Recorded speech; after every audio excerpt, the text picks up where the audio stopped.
So we are doing 8E, real-world problems with vectors, and specifically talking about work. So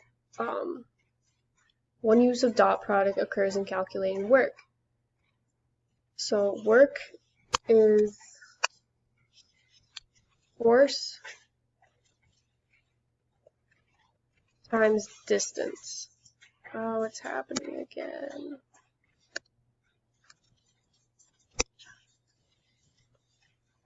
So that is one equation you could use, but the one we're going to be using is work equals absolute value of given force times absolute value of distance vectors cosine theta.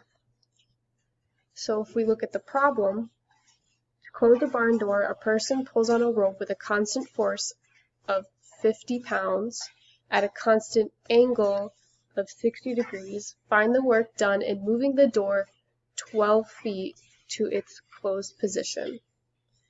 So in this case, our force is our 50 pounds. That says degrees. 50 pounds. Our distance is 12 feet. And our theta is 60 degrees. So now we just want to plug that into our equation. So W equals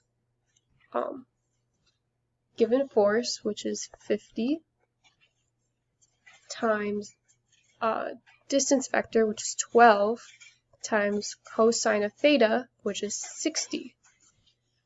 So then we have 50 times 12. And you want to look on your unit circle to find the cosine of 60, which is 1/2.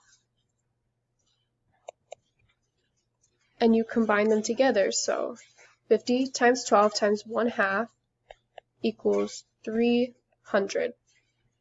And the way that we measure work is with something called joules. So you'll give it a J at the end. So the answer to this problem is 300 joules.